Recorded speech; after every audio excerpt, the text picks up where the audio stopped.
بسم الله الرحمن الرحیم. ګوره محترمو، کله چې ماشوم منګه د ضرب نه په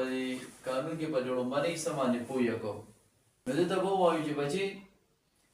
دغه شان کوچرۍ په اسم کې علامه د تانیث دوه راغله نو دا منې دي، خو اسم کې شرط دا دی خو دا دوه علامت د یو جنسو، یعنی دا دوه علامتونه د تانیث د مؤنث راغلي خو دا یو شانو، نو بیا به یو چې کوم دی موږ د دې نه څه کو حذف کوو به، او کونه دوه علامت د مؤنث راغلو خو یو چې کوم دی نو تا وه او بله ورسره یا راغلې وه، نو بیا به چې کوم دی نو دا نه حذف کو، دا دواړه به بیا موږ برقرار ساتو. نو دلته مثال ورکو، لکه ګوره بچي دا زارې باتون دا په اصل کې زارې بتاتونو، نو په زارې بتاتون کې چې کوم دی نو دا تام د مؤنث لپاره راغله او دا تام چې کوم دی د مؤنث لپاره راغله، نو په اسم دی او په اسم کې دوه تانیث دوه علامته د تانیث چې کوم دی نو هغه څه شو جمع شولو، نو اوس دا یو تا به موږ د دې نه حذف کوو، نو چې کله مو دا تا حذف کړله نو دی نه څه جوړ شو، ضارباتون ته جوړ شو. دغه شان په دې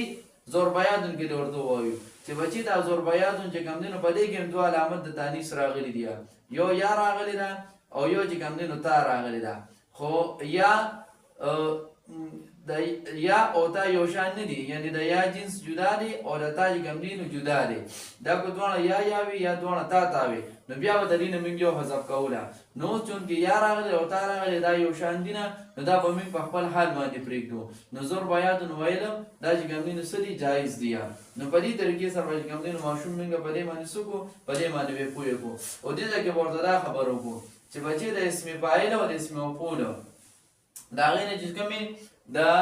جمع مؤنث سالم صیغې راغلي دي، نو په ټوله کې چې کوم دی نو دا قانون څه کېږي، دا لګي. دغه شان کې ورپسې د صیغه مبالغه ده، هغې کې هم چې کوم دی نو دا قانون څه کېږي، صرف د مشبهه ده، په هغې کې هم چې کوم دی نو چې کومې د جمع مؤنث سالم صیغې دي، نو په ټوله کې دا قانون چې کوم دی نو څه کېږي، دا لګي. نو په دې باندې به ورسره څه کوو، په دې به ورسره پوه کړو، او دغه شان ورته نور صیغې راوړو لکه مسلماتون شو، مکرماتون شو وغیره،